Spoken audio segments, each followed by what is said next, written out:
다시 한번 우리 교회학교, 우리 교사들, 우리 교육자들, 우리 부장 선생님들, 우리 어린 자녀들 모두 주의 이름 축복합니다. 할렐루야.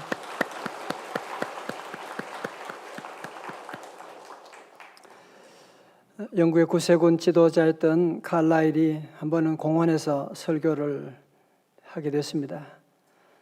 뜨겁게 설교하면서 예수님은 다시 살아나셨습니다 외치니까 그들 가운데 한 청년이 설교 중에 손을 들고 예수님 살아나는 거 어떻게 알아요? 그렇게 얘기를 하자 이 설교자는 말하기를 알지요. 나는 오늘 아침에도 그분과 30분간 대화했거든요.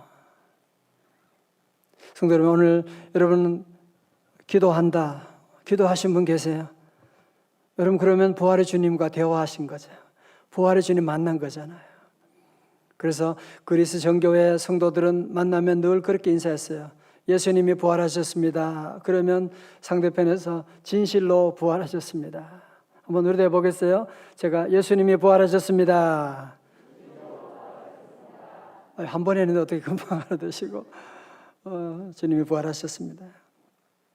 여러분 잘 아시는 해밍웨이의 명작 가운데 노인과 바다에 보면 주인공 산티아고는 먼 바다에 나가서 84일 동안 사투를 벌이면서 마침내 큰 물고기를 청새치라고 하는 물고기를 잡는데 길이가 5.5m, 무게가 700kg나 되는 커다란 물고기를 잡습니다.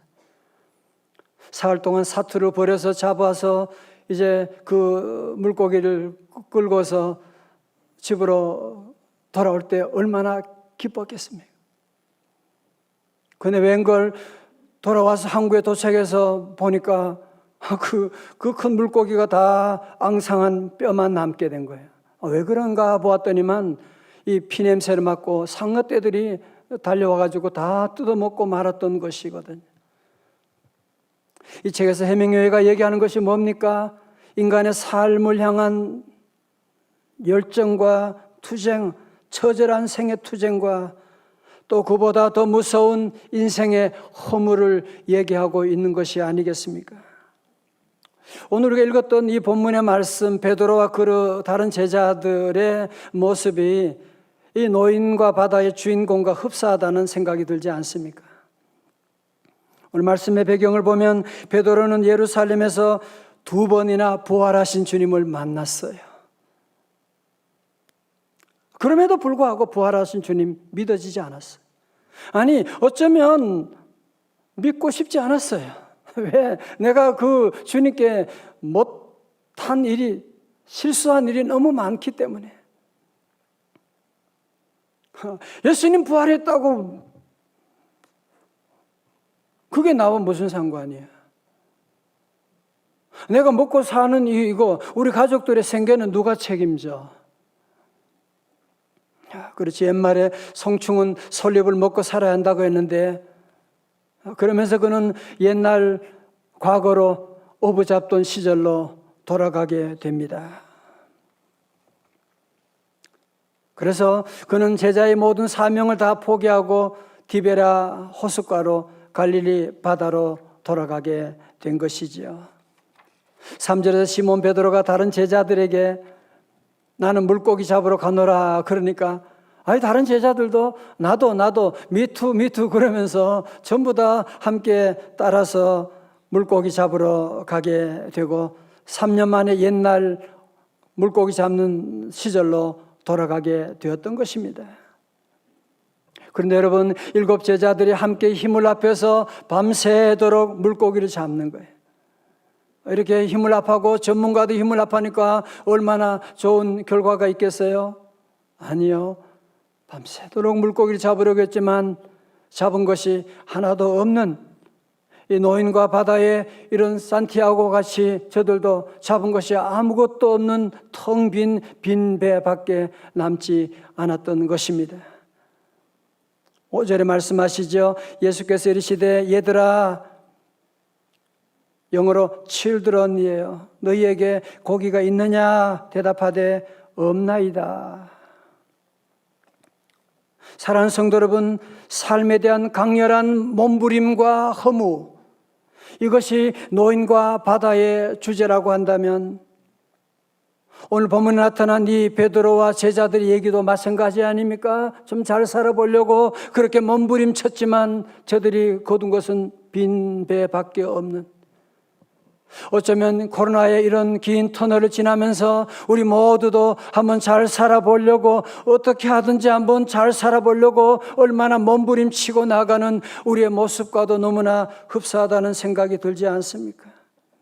때로는 강렬한 의욕 속에서, 때로는 너무나 지친 몸 가운데 그래도 이번에는 대박이겠지라고 하면서 여기도 가보고 저기도 가보고 이 사람도 만나고 저 사람도 만나고 해봤지만 우리의 삶 가운데 끌어올리는 것은 마치 노인과 바다에서 큰 물고기를 잡았지만 돌아보니 앙상한 뼈밖에 남지 않는, 우리도 그렇게 했었는데, 그렇게 투자했는데, 내가 그렇게 노력했는데 우리에게 있는 것은 빈배밖에 없는 그런 때도 있지 않으셨습니까? 자, 여러분, 그런데 오늘 이 해밍웨이의 노인과 바다에 나오는 산티아고와 베드로와 제자들의 차이가 있습니다. 노인과 바다에서는 허무와 절망으로 끝을 맺게 됩니다. 그렇지만 베드로와 제자들에게는 전혀 다른 상황이 전개되는데, 그 빈배에 누가 찾아오셨느냐? 부활의 주님이 찾아오셨던 것입니다. 할렐루야! 부활의 주님이 저들에게 찾아오셔서, 그것도 무려 3번이나 찾아오신, 오늘 본문은 3번째로 찾아오신, 제자들은 부활의 주님 만났지만 자꾸 도망가려고 하는데 부활의 주님은 계속 저들을 찾아가시는 모습. 제자들이 밤새도록 잡은 고기 몇 마리나 잡았느냐고 하니까 nothing, 잡은 게 아무것도 없습니다. 대답하자 예수님께서 6절에 뭐라고 합니까? 그물을 배 오른편에 던지라, 그리하면 잡으리라. 그때 제자들이, 아니 당신 뭘 안다고 그런 소리 하는 거예요? 우리는 밤새도록 잡아봤는데 한 마리도 못 잡았는데. 그렇게 말하지 않고 저들은 우리 주님의 말씀에 순종하여서 배 오른편에 그물을 내려 던지게 되었더니 얼마나 많은, 정말 많은 물고기를 잡게 되는, 어쩌면 지난 3년 전에 디베라 호숫가에서 베드로가 처음 예수님 만났을 때 그 빈배에서 일어난 기적과 동일한 기적이 또 일어나고 있는, 뭔가 이상하다고 하는 생각을 하지 않았겠습니까? 그때 잡힌 물고기 얼마나 되는지 11절에서 친절하게 설명하고 있죠. 11절 말씀 다 같이 읽겠어요. 시작. 시몬 베드로가 올라가서 153마리라 이같이 많으나 그물이 찢어지지 아니하였더라. 아멘. 자, 여러분 보세요. 노인과 바다의 산티아고와 베드로의 배의 차이가 뭐예요?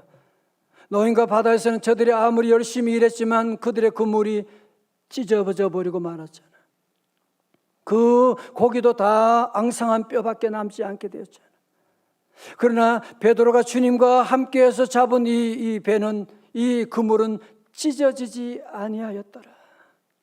우리 성도들도 여러분 수고한 모든 그물이 찢어지지 않기를 주님의 이름으로 축원합니다. 오늘 여기서 물고기 몇 마리 잡았다고요? 153마리 잡았다는 거예요. 여러분 153 하면 생각나는 거 있죠? 예, 모나미 볼펜 153.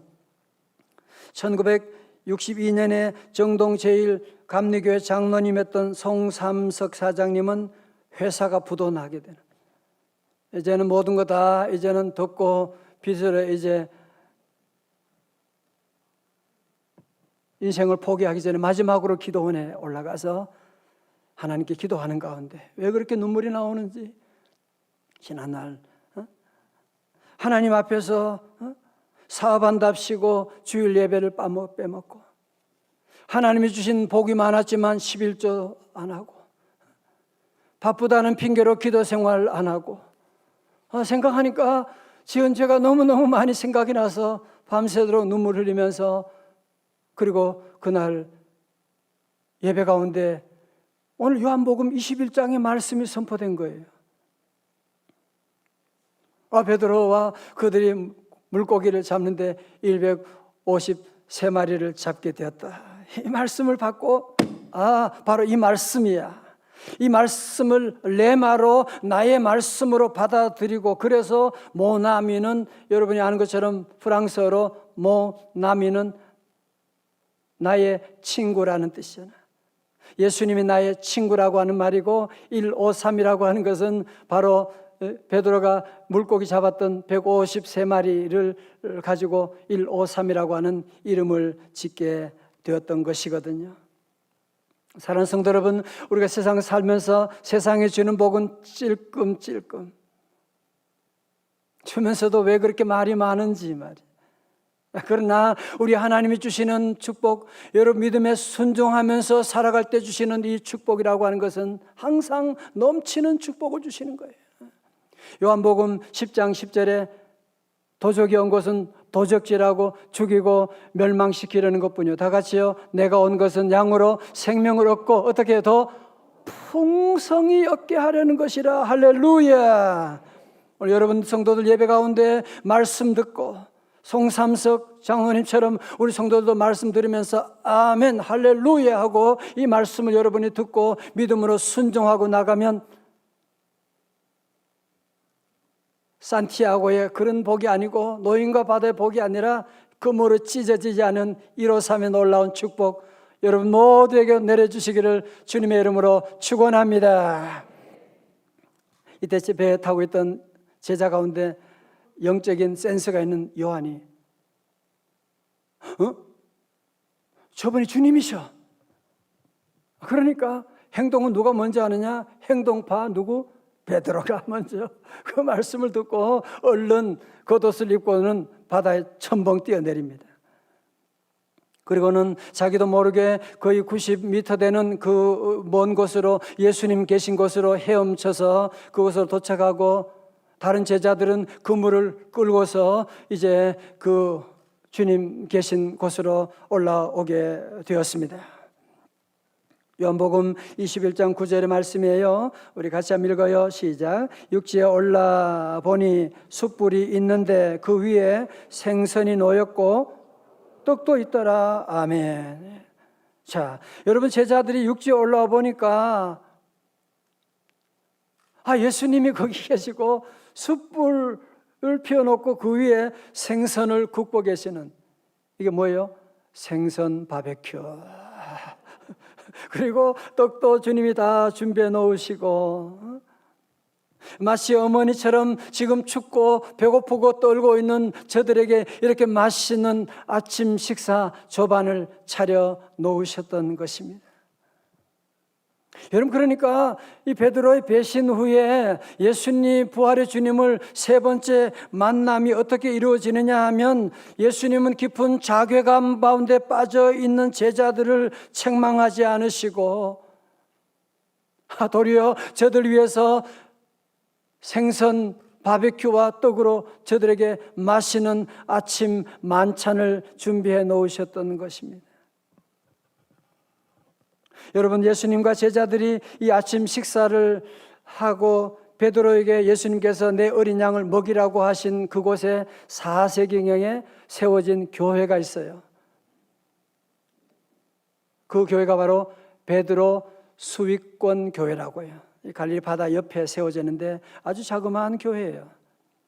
그런데 이 교회보다 더 유명한 것이 뭐냐면은 그 교회 문을 열고 들어가게 되면 거기에 제일 앞에 바위가 하나 있는데 그 바위가 뭐냐면은 예수님이 바로 부활 후에 사랑하는 제자들과 함께 떡을 떼고 그리고 생선을 나누셨던 곳에 거기에 그 밑에 글자가 있어요. 멘사 크리스티. 그리스도의 식탁이라고 하는 그런 글자가 새겨져 있는, 거기서 주님이 함께 식사를 하셨다는 거예요. 자, 맨사 그리스도에서 주님께서 함께 식사를 함께 하시고 우리 주님께서 배고픈 제자들에게 많이 먹어 라고 말씀하시는데, 그러나 제자들은 며칠 전에 예수님 십자가 지실 때 그러면 날 살려라고 예수님을 부인하고 도망갔던 그런 자신들의 모습을 너무너무 잘 아니까, 그럼에도 불구하고 한마디도 채찍질 길도 없이 극진히 저들을 대접하려고 하는 아침 조반을 준비하고 있는 그 주님의 모습을 보면서 그 음식이 목구멍으로 넘어갔겠습니까? 누구보다도 베드로는 정말 예수님 배울 면목이 없었을 것입니다. 다른 제자들 몰라 베드로는 나는 절대로 나는 주님을 부인하지 않겠노라고 그렇게 큰 소리 쳤는데, 하룻밤에 무려 3번씩이나 내가 미쳤지, 내가 왜 그런 소리를 했을까, 예수님 앞에 쥐구멍이라도 있다면 찾아 들어가고 싶은 그런 심정이 아니었겠습니까? 주님께 식사하시다가 갑자기 베드로야, 네가 네 죄를 알렸다, 그럴 것만 같으시. 주님은 식사하시면서 저들에게 지나가는 말로라도, 그래, 너 그때 많이 힘들었지, 너 힘들어서 그런 거 내가 다 이해한다. 주님은 그런 말씀조차 안 하셨어요.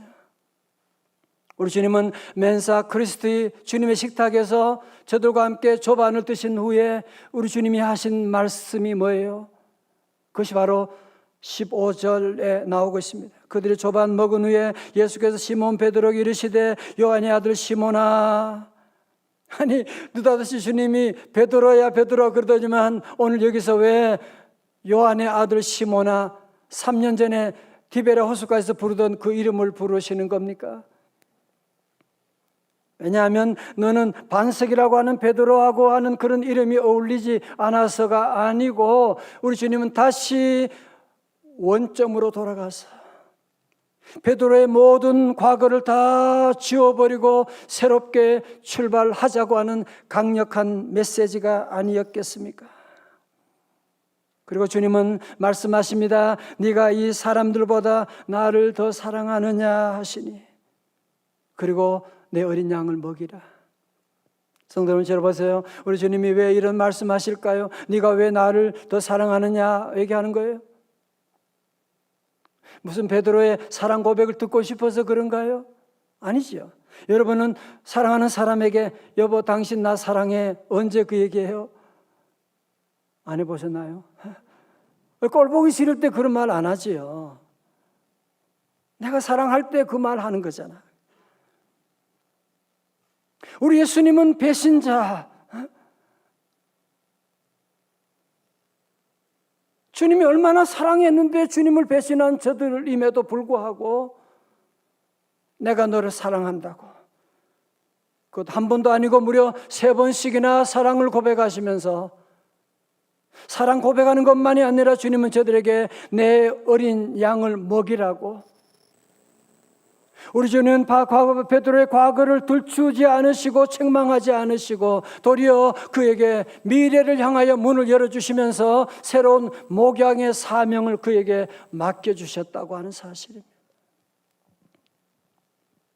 용서하신 것만 해도 얼마나 큰 은혜인데 새로운 사명까지 맡겨주시다니. 성도 여러분, 혹시 에포케라고 하는 단어 들어보셨나요? 에포케, 이건 히라보인데요. 에포케라고 하는 단어는 에포케인이라고 하는 단어에서 나왔는데 삼가하다, 중지하다 그런 뜻입니다. 초대교부 어거스틴이 이 단어를 많이 사용했는데 그 뜻은 뭐냐면은 판단 중지입니다. 에포케 뜻이 뭐라고요? 판단 중지입니다.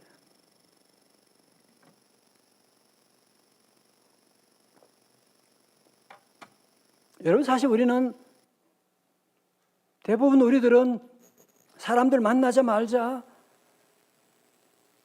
빛의 속도로 판단하지 않습니까? 저 사람은 저게 문제야. 저 사람은 이 네 가지가 없잖아.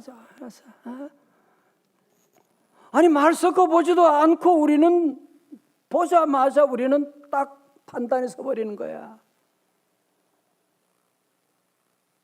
그래서 우리가 실수할 때가 얼마나 많이 있었습니까? 사랑하는 성도들, 만약에 우리 주님께서 베드로에게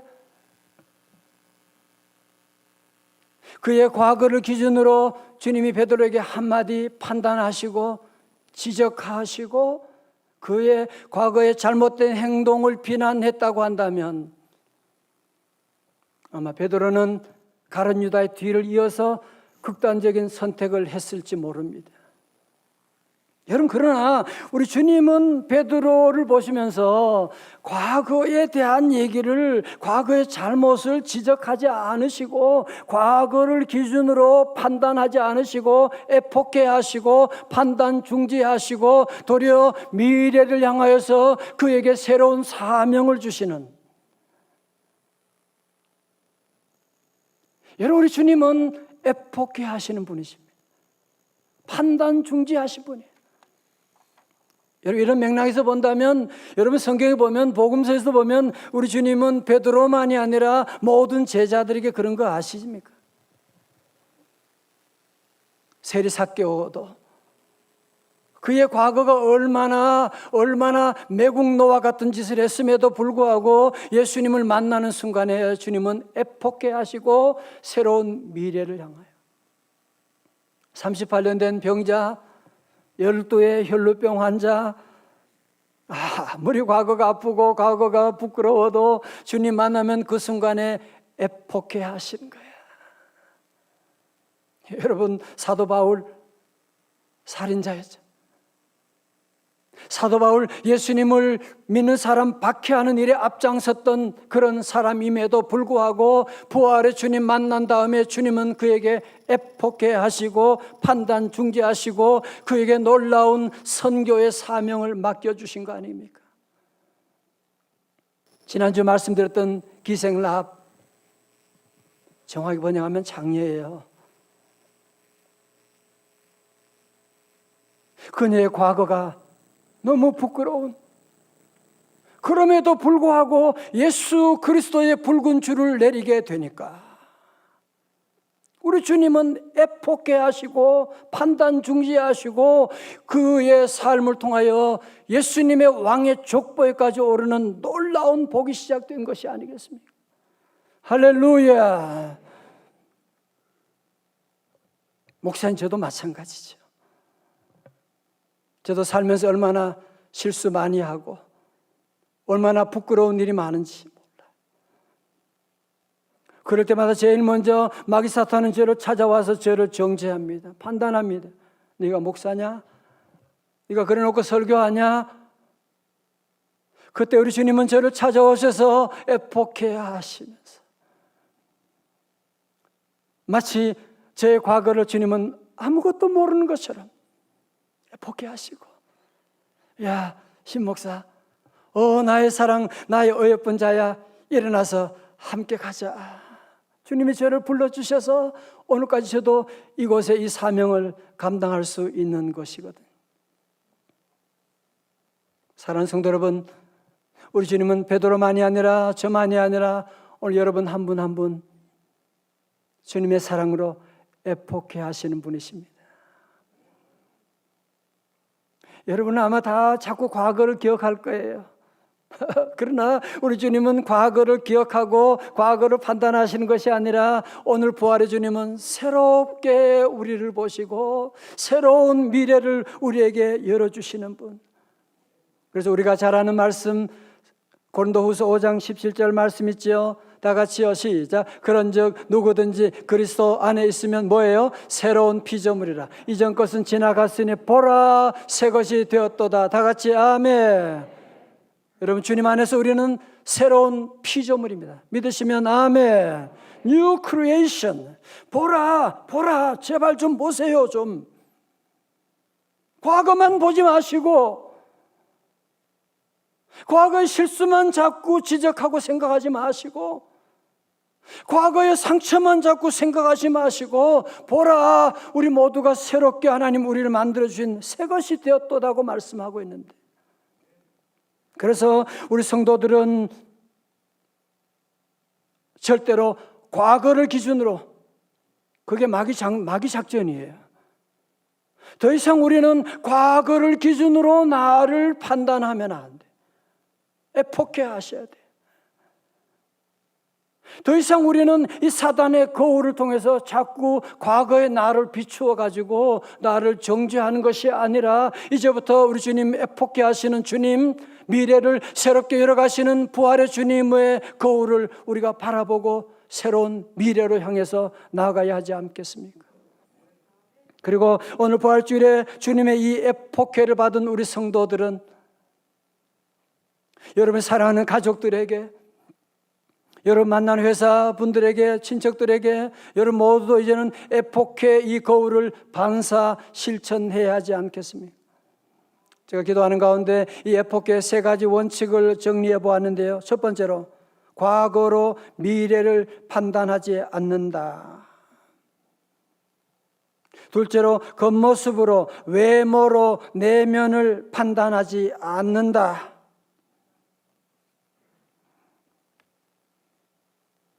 여러분, 겉모습으로 우리가 얼마나 판단을 많이 합니까?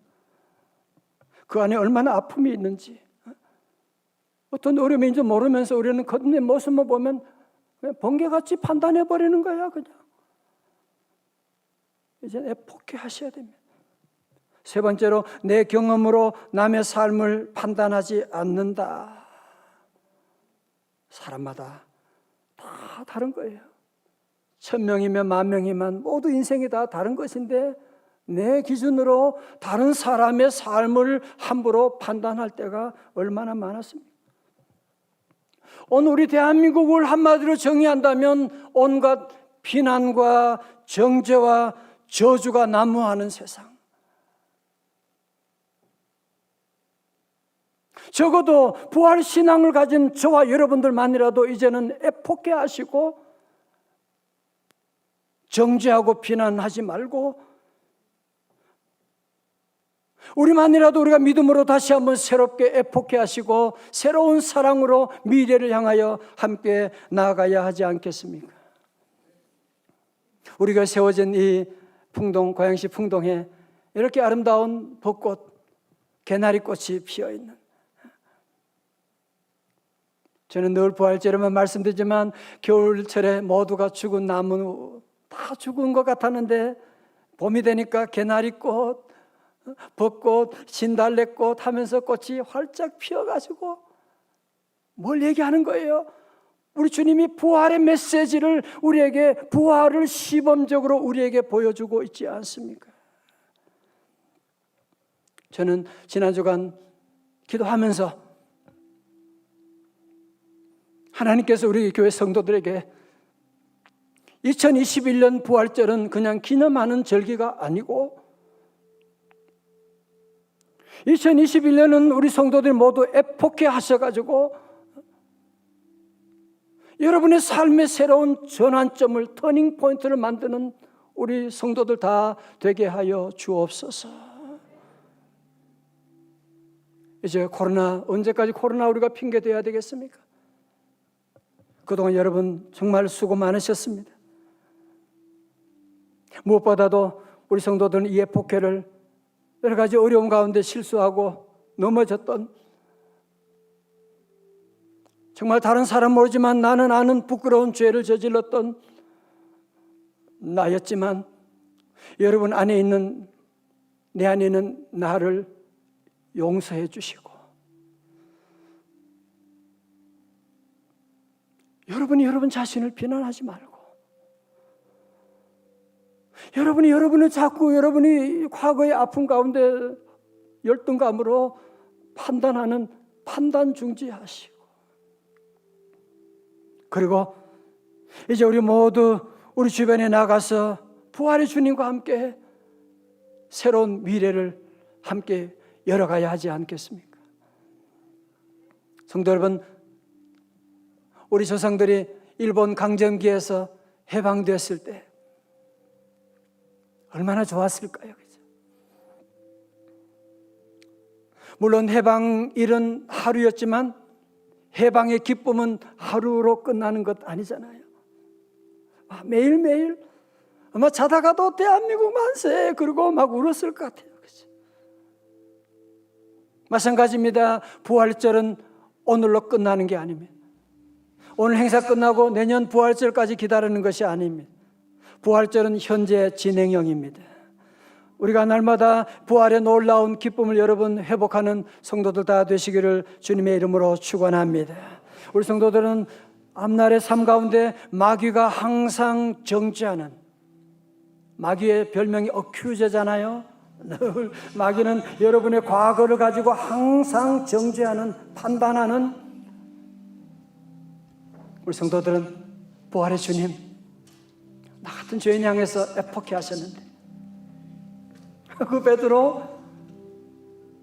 베드로 과거 한마디도 캐묻지 않으시고 그에게 새로운 미래를 열어주셨는데, 우리 성도들 모두가 함께 먼저 나에게, 나 자신에 대해서도 애폭해 하시고 여러분 남편, 아내에게 대해서도 주여 애폭해 하게 하도록 성령님 도와달라고, 부활의 영으로 함께 해달라고 기도하고, 우리 자녀들과 우리 모든 이웃들 여러분 이번 한 주간 이 저주와 비난이 난무하는 세상 가운데 우리 모두 애폭해 하시고 부활의 영으로 다시 일어나는, 서로 사랑하는 우리 모든 성도들, 이제는 미래가 아니라 이제 부활의 주님과 함께 새로운 미래로 힘차게 전진해 나가는 우리 모든 성도들 다 되시기를 주님의 이름으로 축원합니다. 아멘. 다 일어나시겠어요? 약한 나로 강하게 하시고 가난한 나를 부하게 하시는 주님을 함께 찬양합니다.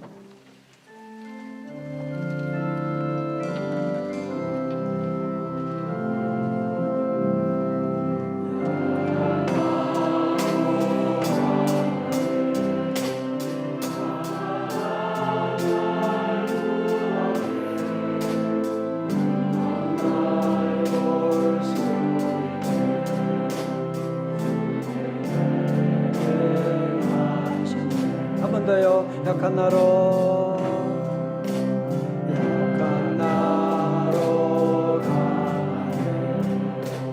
가난한 날 구하게 날 볼 수 있게 호산나 호산나 호산나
하나님 아버지, 베드로처럼 늘 실수하고 또 넘어지고 못된 짓을 하고,